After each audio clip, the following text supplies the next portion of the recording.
enlivening keynote and presentation. At this time, we're going to invite to the stage a select group of seasoned and storied digital executives and CEOs.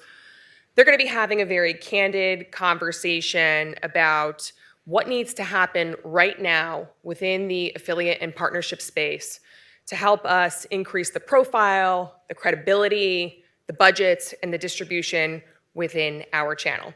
So I would love to welcome the moderator and panelists to the stage. Greg Coleman will be kicking off the conversation and moderating for us in our executive panel titled Prioritizing Partnerships, What's It Going to Take? Greg? Thank you. Hi, everybody. So why don't the panel members come on up? If they're, I guess they're getting mic'd up right now. You introduced me too early before everybody spoke. Oh, here we go. We got them coming up. We're going to try to make this as open and direct as possible so everybody can get some value out of this, to get value out of a panel. And if we do have questions from the audience, you can raise your hand at any time. It would be a pleasure to get some live hand grenades or live sets of agreements around what we're talking about and how we're looking at the world here. So it's going to be very open. Michael, come on up. So I'm going to sit down here. Please. How about that? So thank you for having us. This is great. Thanks for being here. And Joseph, that was really quite a fun opener, right? That was a mind opener, better than a Bloody Mary, I think, to have Joseph kick off the time. So why don't we do this? I'd like to do introductions, but I'd like each of you to introduce yourself, please. Let's start with the boss. Happy to do that. I'm the boss here, but not at home, just to be clear. Matt Gilbert, I'm the CEO of Partnerize. I just want to take one moment to thank everybody in the room for joining us and everybody virtually who's joining us. First chance to say that today, but really thrilled that everyone's here. Thank you. Thank you, Greg, and to my fellow panelists as well. Let's go over. All right, I'm up next. David Perpich, I'm the publisher of Wirecutter, which is part of the New York Times Company. Thank you for having me, Matt, and Greg, looking forward to the conversation. Great, and my background is I've been in the digital landscape for the last 20 years. President of BuzzFeed, president of Criteo. You might be familiar with them in this space. Same with Huffington Post, and I ran worldwide sales for Yahoo. And I've seen marketing meteors that continue to grow and marketing meteors that continue to fizzle and go nowhere. So today, I'd like to start off in this world of affiliate marketing, right, with an open-ended question to the panelists here. When I say those two words, affiliate marketing, Michael, I'll start with you. What comes to mind? What give us the parameter? Because I think sometimes people might look at one aspect, but tell us what happens. And if you start shaking, we'll start to think something different. So I think affiliate today represents ambitiously the model of the future. What I mean by that is I believe that more and more of industry leaders that are representing and really shaping the internet that we've known, come to know and utilize, are trying to focus more on building business models based on commerce and transactional behavior.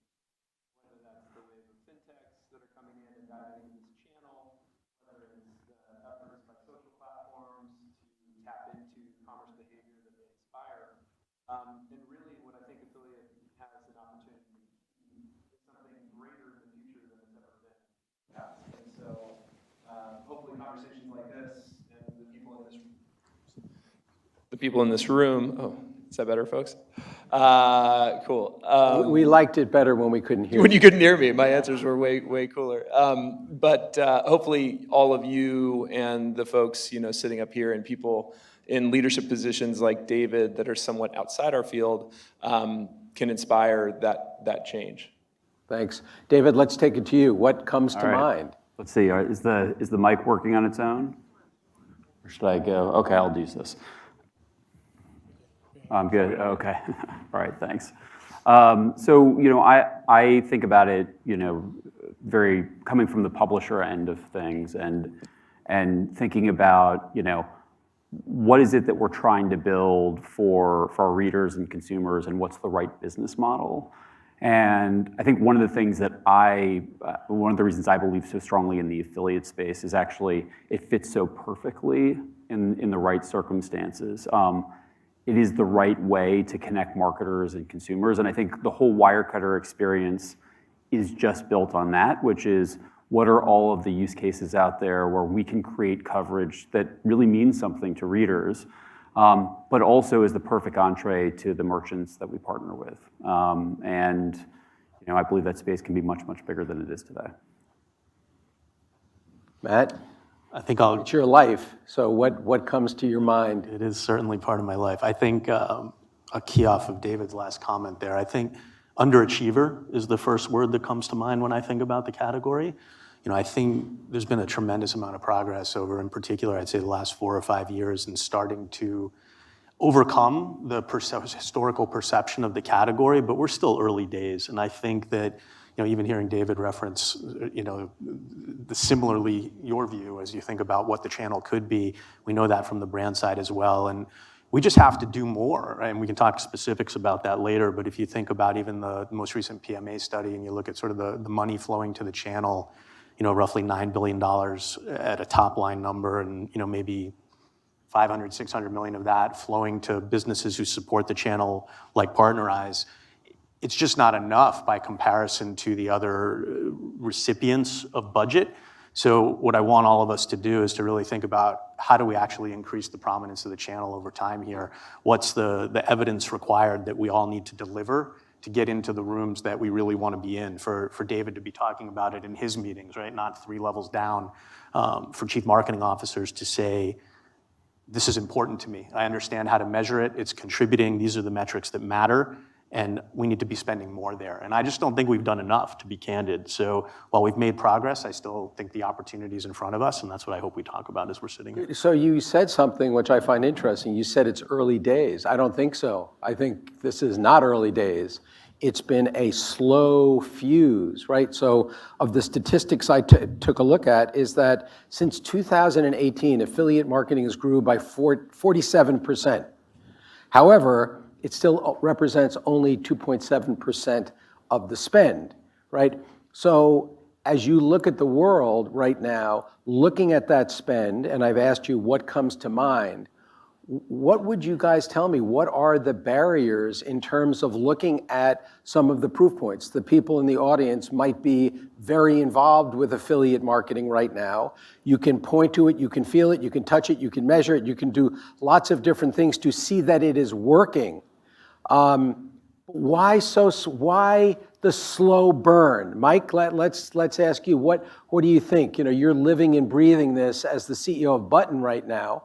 Why not the growth? And when you take a look at, what's out there with social, right? With programmatic right now, with search, right? Search was in that same camp, but search has grown much faster, right? Got off to a great start, then flattened out.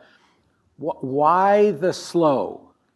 I think it's a really great question. And I think one of the biggest limiters on the category is the inability for a marketer representing the category to dynamically or in any way control a lever for growth that they ultimately can invest in to grab more traffic, grab more eyeballs, and ultimately have a lever to own themselves. And I think without that type of control in place, I don't think that the marketers can make the strides necessary to win bigger budgets and gain that traction within their own internal teams. And I think what I mean by that is really if you dive into how most affiliate marketers can grow their businesses today, it's really central that there's 2 options. 1, they can get a new source of traffic, or 2, they can increase their commission rates. And as a student, like studying this industry, there aren't many other levers to pull to grow a program.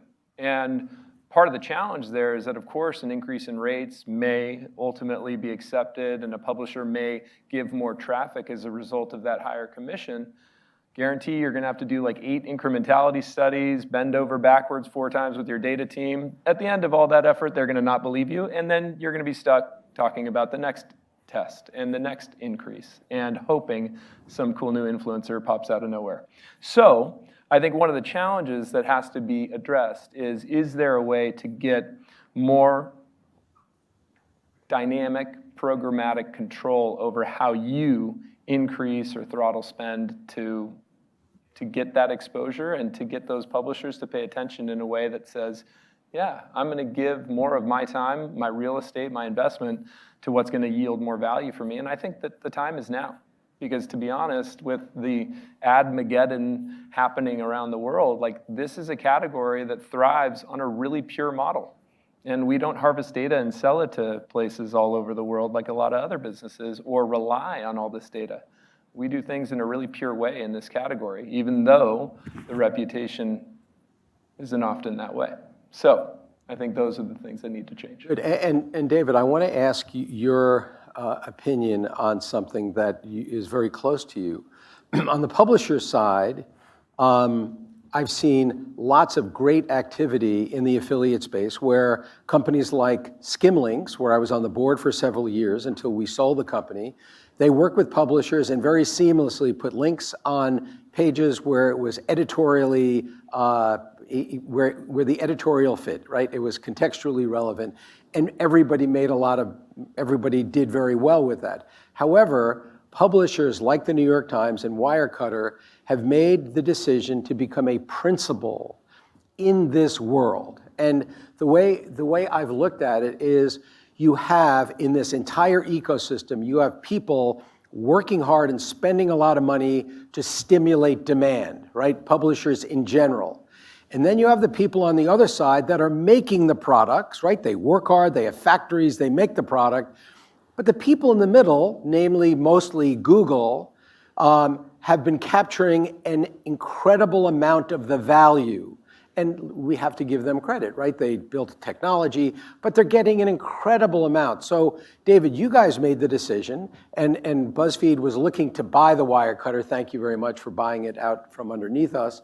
And you made the decision to say, you know what, we're going to handle both ends. We're going to stimulate demand, right? And we're going to facilitate this, the work that we're talking about right now, and actual transactions, and get paid more than just the person in the middle. So tell us about how you went about it, how difficult it was, and is this a model? Because a lot of publishers have not really followed that. They don't have the DNA or maybe the wallet to go after it. Tell us about your journey to break away from the middle. Sure.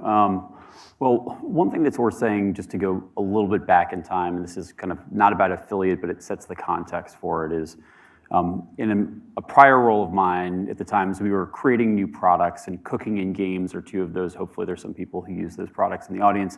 And one of the things that we realized when we did that was that, you know, what's really key to building compelling digital experiences is saying, like, what's the user need that you're really solving for, and how do you bring editorial and user experience together to build something that's really, really compelling that users can take action on and see value in. And we knew we were looking at different spaces on the internet that we thought would be really compelling for the Times to own. And the shopping experience was one of those. I mean, if you look at any of these kind of big stores, you know, gone is the day of like the local store and the guidance and the sales associate. Now you're deciding between 30,000 vacuum cleaners or whatever it is. And so we said, like, there's a role for the Times to play in this space. But boy, it's hard to build. And when we started to look around, Brian Lamb, the founder of Wirecutter, kind of built what we would have wanted to have built. And what he did so brilliantly, and the team there had done so brilliantly, is really say, hey, let's not just go put out another product review, let's answer the question. And there's a lot of people asking this question on search, and in other places, what's the best X? And so from the Times perspective, we saw this and said, we believe in compelling products that help users, you know, make decisions. We believe in high quality experiences. And believe in the affiliate model because it's a model that's really tightly aligned with the user experience and the thing that we were creating. And honestly, probably, if I'm being totally transparent, we just got a little lucky. We had somebody on the BD team, working with merchant partners, and we were just at the early stages, but we just decided to lean into it. I think at the times, we had also philosophically just said, we want to try to have a direct relationship if we can. And so we kind of kept pushing on that. I think the only other thing I'd say is, I do, just to go back to something that Mike was saying, is I do think that scale is part of the challenge that we face. And when I think about scale, like the affiliate space in general, even within Wirecutter, I think for us, the thing that we're always trying to figure out is, in many ways, you're not just building one large website with one large source of demand that you can kind of scale that interest over in the targeting of affiliate. You're building lots of almost like small websites. You're building kind of a place where people go for mattresses, and a place that people go for vacuum cleaners, and a place that people go for coffee pots. And I think,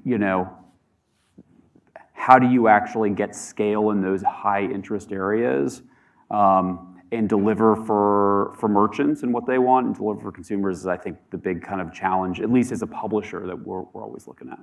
So I'm going to stay with you for a second. Yeah. So for those of you that read the New York Times, as I do every day, I always marvel, right? Because maybe we almost bought the Wirecutter, we didn't, but I marvel at the amount of inventory, the amount of space that you give Wirecutter reviews and things every single day, right? Everything is different. So justify... On the homepage, you mean? On the homepage. Yeah. On the homepage. So I look at that and I say, wow, something must really be working for you to have stayed, with it to such an incredible degree.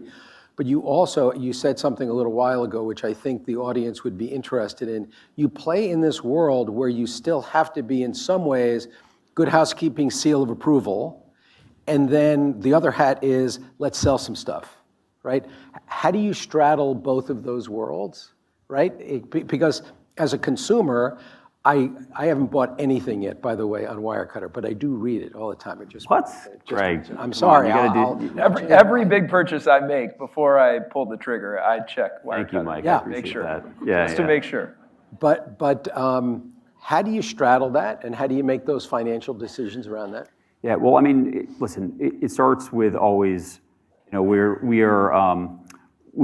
have real, true editorial independence, where we basically have a team, and we'll say, okay, we'll work together to say, hey, this category is a big category, we should be in there, but then we're doing the work to actually make the product recommendations, and I think that's one of the things separate from merchant involvement. And then once we're landing in a place where we've come up with recommendations, we say, how could we work with merchants and advertisers to maximize what they're looking to maximize, knowing that we have this high intent interest. And so I think we really try to sequence it in that way to make sure, and that's not the case in all places.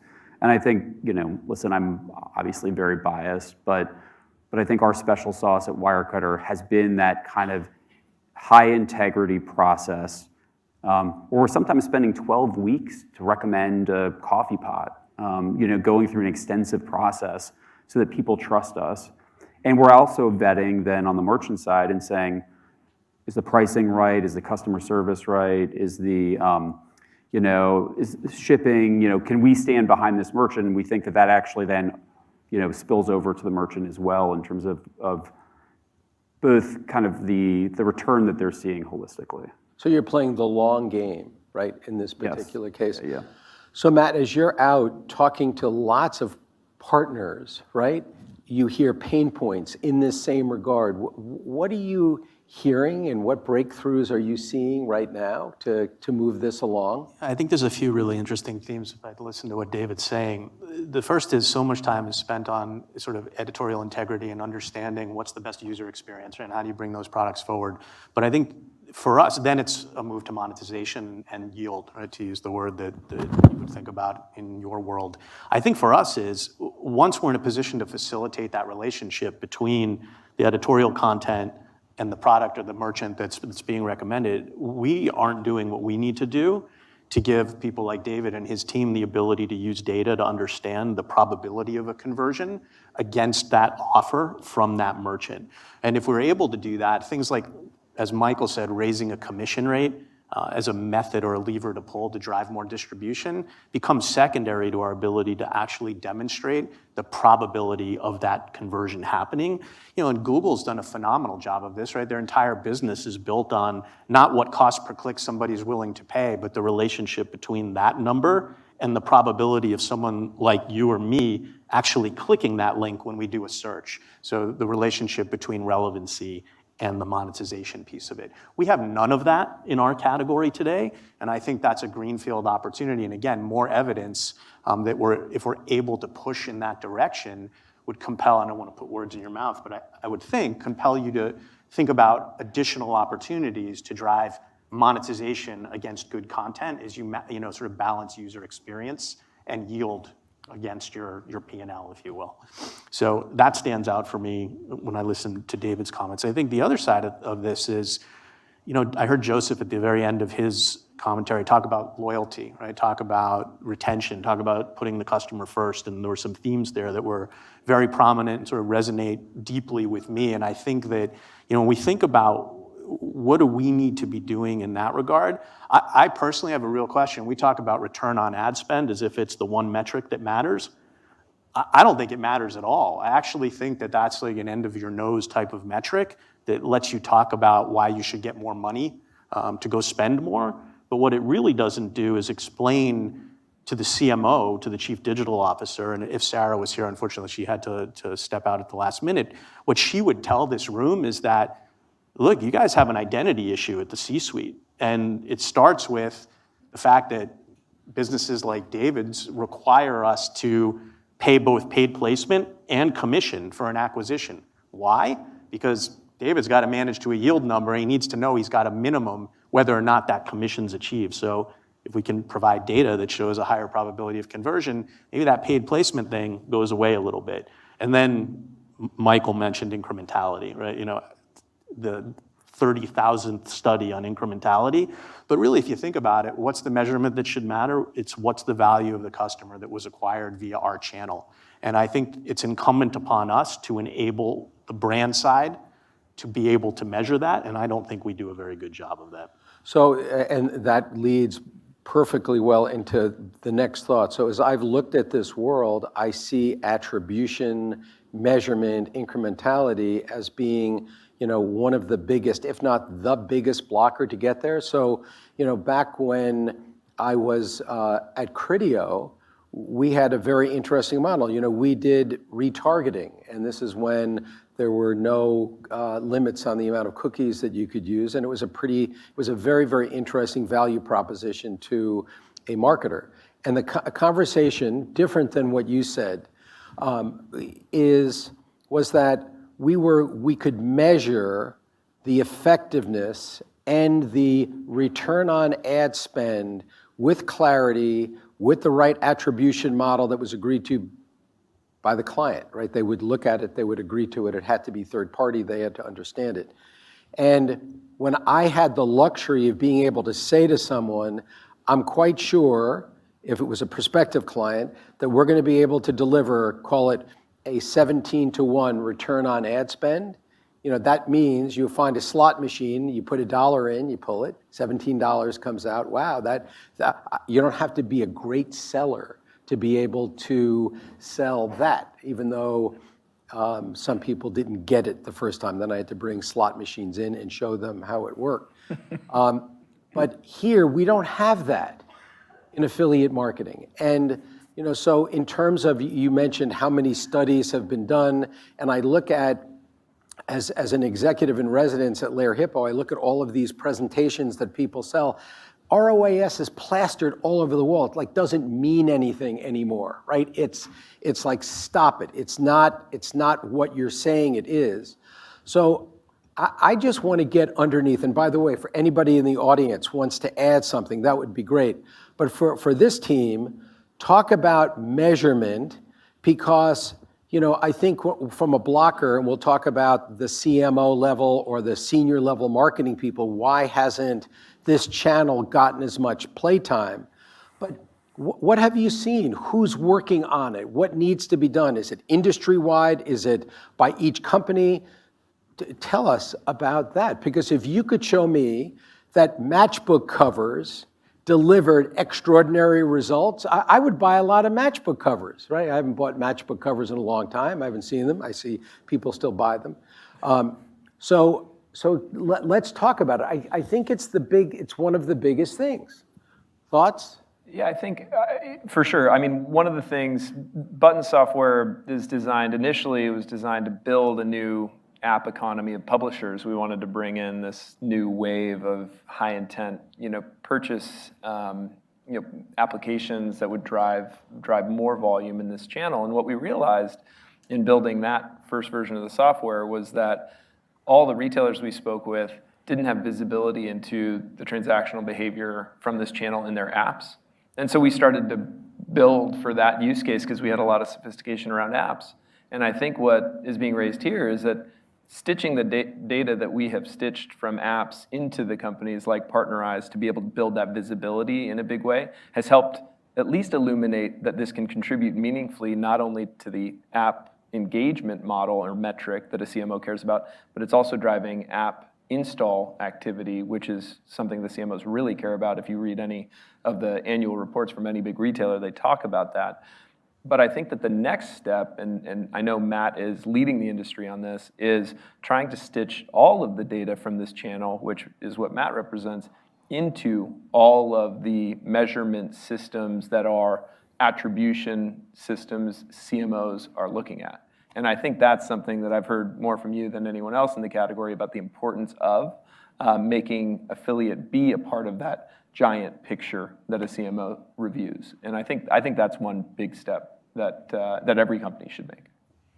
So I want to go then. So we're now meeting with a CMO or CEO, Matt. You're talking to them, right? You're there. We're mocking this up right now in front of everybody. What do you say to them? What do you say to a senior level person? What's in your bag to say you need to put some more sunshine on this channel? So, the conversation always starts there with the pressure that they feel on their unit economics and every other area of their acquisition spend, and in many cases, their retention spend, right? And so everyone is in search of something to offset the dependency that they have, whether that's Facebook or Google or Instagram or TikTok, right? Wherever they have scaled audiences that they can reach easily but are highly competitive, right? So there's an appetite, right? Everyone in that chair is looking for another place to deploy spend to acquire a customer at a lower cost, ideally that has a higher lifetime value, so that relationship. So they're open to the conversation. Where we fall down, we love to talk about the technology first in this category, but the technology is just the best supporting actress, right? It's not what people should be buying, and no CMO wants to hear about that. They just want to know that the technology will actually enable the strategy that you're articulating to them, and that you're able to provide them evidence of what a winner looks like, right? Here's what happens if you do this, and here's what happens if you don't. And by and large, that evidence, the challenge that we have is, it's been grade your own homework, right? And it's not an indictment of those in our category who have put forward that data themselves. In absence of being able to trust anyone else to do it, you kind of have to do it. But at some point, you have to recognize that the way we're being measured is not consistent with the way that these senior marketing leaders measure every other dollar of spend that they deploy everywhere else. And when that happens, what ends up happening is that the person who owns this channel is sitting in a chair on the side of the room while the grown-ups are sitting around the big table talking about hundreds of billions of dollars, and we're on the side talking about $9 billion. And the only way for that to change is for us to actually enable measurement in a format consistent with the way that they measure other things, and to do that away from us, right? Is to allow that data to come out of our systems and be integrated into their source of truth around measurement, and we have to be willing to do it. And we're going to fall down on some of it, right? We're not going to measure up, and so we shouldn't get the money. But we have to believe and have confidence that in many more places we will measure up and that the money will flow. And I think there are a lot of companies in this space who have spent the better part of the last 20 years protecting what they built in the early stages of this category and not being willing to actually take the fight forward and create the opportunity that allows us to get into the conversation with the bigger budgets, if you will. So you're bringing up an interesting concept, because in order to prove out what needs to be proven, you have to be willing, in some cases, to show that it doesn't work as well as you're saying, to kind of prove it. And I know back in the display world, ad display world, talking to a senior chief marketing officer of a very large global company, I asked a question. This is back when I was at Yahoo. Have you ever seen a brand lift study that went down? And he laughed, because the answer is no. Hey, let me show you this brand lift study. Wow, look at that. Nobody gives a crap about that because it doesn't mean anything, but you need to show a balance of things that are working and not working. And I'm looking at this saying, wait a second, my budget for these, whatever company did it, I was spending, $700,000 on brand lift studies that nobody cared about. So we stopped doing those pretty quickly, and we didn't lose any business, and we never gained any business doing it. But from an industry standpoint, what needs to be done? Because to solve it company by company is hard, right? Or impossible. So to set up those test metrics that may show that you are not successful, but will also show many examples where you are. What's going on in the industry? I'll ask the three of you. And if the answer is, I'm not sure, that's a bad answer, and it says something's got to be done, and if something needs to be done, where do you go? I think from our perspective, what we've found as a need for this category in general is to do a lot with a little. What I mean by that is that from a resource allocation standpoint, because this is representing 2.7% of spend, you typically feel as a marketer in this channel that you get 2.7% of resources. And as that challenge is inherent to how you operate, there's naturally going to be challenges with you asking for an abundance of resources to prove yourself. And so what we've been trying to do and invest in is take low-hanging fruit opportunities to prove that we can show value, show insights, open up visibility into, in our current world, the app spending driven from this channel. But oftentimes the way to do that is to try to get a motion in place that doesn't require a lot of engineering work from a marketer. And so what I would invite every marketer in the category to do is to explore the opportunities that you have at your disposal that are low code or no code, to start building that validation and credibility with the senior leaders inside of the marketing org or in the company, because it is likely going to be the fastest path to that validation and increasing of your budgets. So that's one success element. The other is I would encourage everybody to make all of the data that they have through whatever platform they're using. If it's Partnerize, wonderful. If it's anyone else, make sure that that data is ingested by the systems of record that your company uses writ large, because you will not be a part of the conversation in the upper echelons of the organization without that being the case. And I know in the cases in our business where we have seen investment grow, and when investment grows for our business, it's really like growing for Matt or someone like Matt that is saying, hey, I love this mobile thing, push more into it, and as a byproduct, we grow. But when it has happened as a result of us showcasing more of that data in systems that these marketers rely on across the organization. But that, again, will show sometimes it doesn't work as well as you would hope. By the way, when I say that, and this is actually a great lesson, and thank you for pushing me on this, the thing that has happened, many times the budget has changed within the program, shifted from some company to another company. I won't name names there, but it has shifted because they see and have visibility into the entire lifetime value of a customer, where those real re-engagements are coming and where the spoofed re-engagements are coming. And as a result, we'll see budgets shift. But in a totality, we've seen them grow as a result of them being smarter. And that's the case, honestly, with 3 of our largest customers today.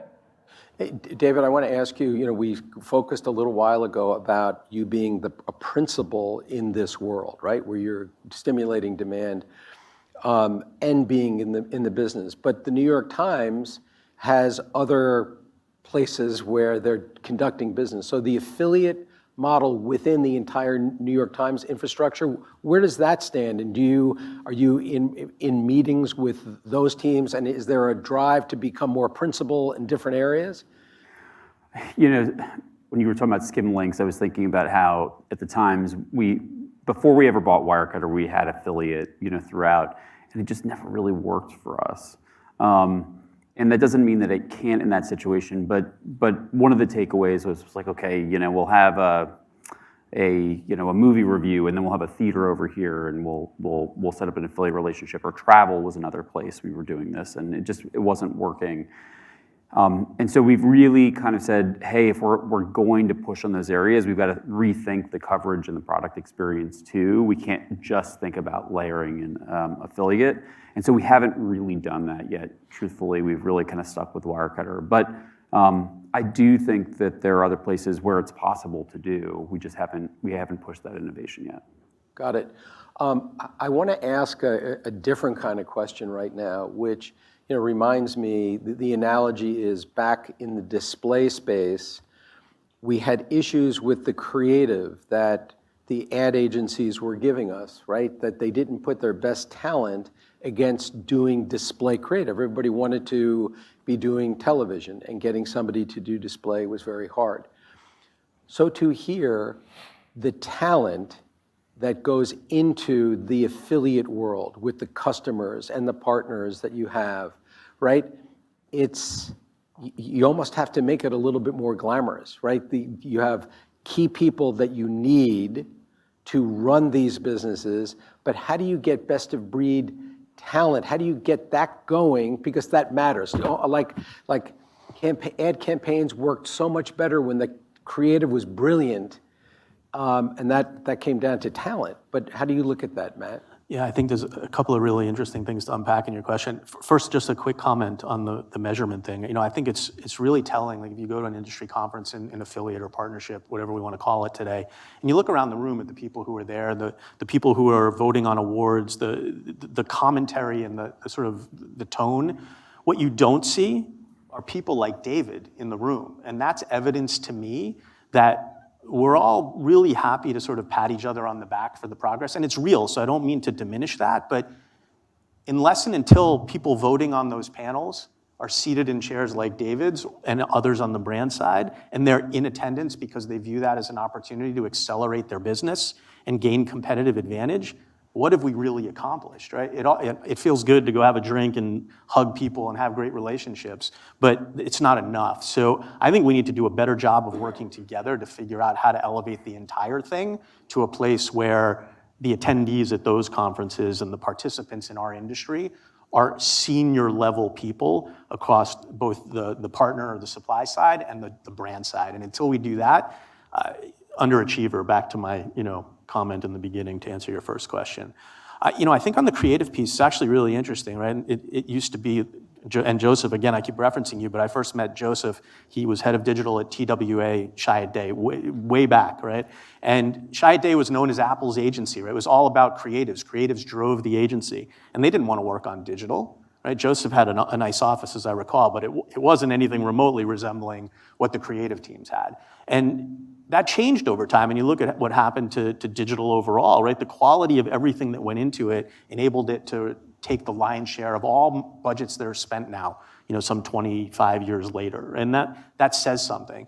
But there's another analogy, which is search engine marketing, which you touched on before. Yes. In terms of professionalized resources in the category. If we're gonna grow, it takes trained, skilled professionals to grow those programs, right? The technology, we can all talk about automation, and yes, that's part of it. But it takes people like people in this room and on the live stream to actually be the experts to sit down and unlock the value of the technology. And there's a massive scarcity challenge in this channel. Why? Because it's not perceived to be the most obvious career path for people coming out of university programs or early in marketing careers. Google was that way. Paid search was that way, sort of 2005 to 2010. The whole agency ecosystem was boutique, what we would call OPMs in this category. But what happened? Agencies like Dentsu, I saw Jade was here before, they started buying up these agencies. Why did they do that? Because the brand said to them, hey, this paid search thing looks like something we should be doing. You need to help us do that. That's not happening in our category, right? There's a reason why the consolidation at the agency level has been at the boutique level, not WPP, not Dentsu, right? More evidence, I keep talking about evidence, that we're just not where we're capable of going.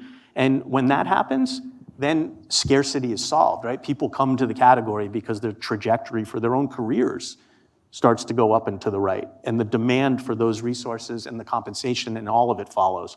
So I think there's a lot of work to be done in all of those areas. So with that, and it's a great point, you think about, I can't think of the last PR piece I read about this category, right? So how do you get the genie out of the bottle to tell great stories? How about the influencer community talking about this, something that we know works, right? So there's a void there. But I keep coming back. Who's the governing body around here that's going to kind of galvanize? One company alone, that's a big rock to push up a hill by themselves. How can you get this more sexy because it's working? I'll just say, look, I think there's some great storytellers in this category, and I mean that as a compliment. The narratives sound great, but in absence of evidence, they're only narratives, right? So, evidence is everything. And if we want people to buy into the narrative, at some point here, the shine of the narrative has to give way to the proof that it's actually true.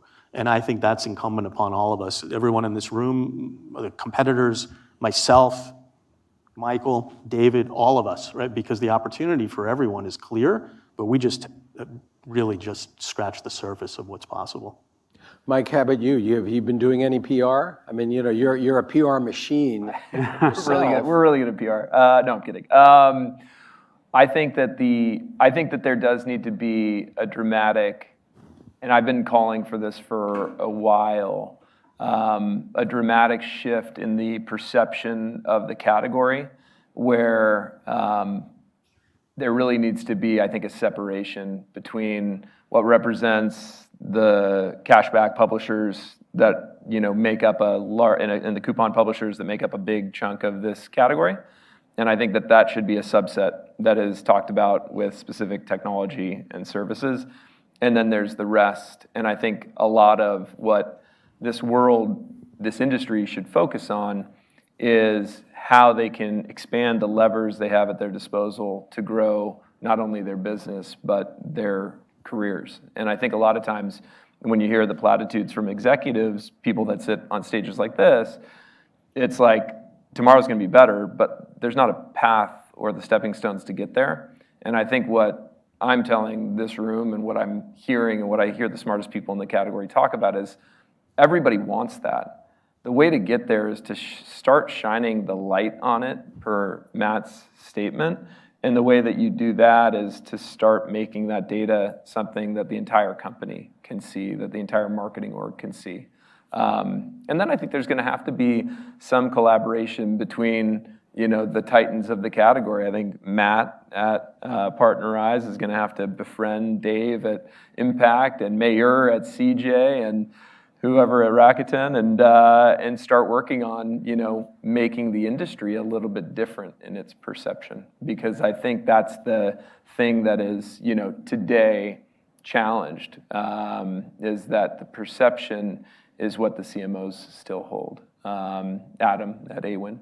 And I know, by the way, all of those folks are very eager to foster change for the most part, because they believe this category should be much bigger than 2.7%.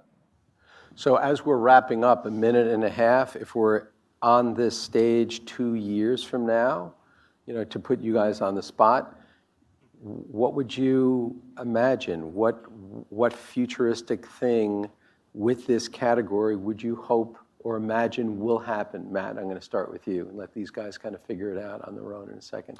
What do you hope? So I hope this panel has 10 people on it, none of whom would have said yes to joining us today because we've delivered the evidence and they want to get up here and talk about it. That's great. I love it. I love it. David, what would you hope? You said something that just like clicked for me when you were talking about paid search and kind of CMO interest. And I think I think that interest follows where consumer demand is. And how as an industry we can continue to expand the moments that people are actually engaging with content.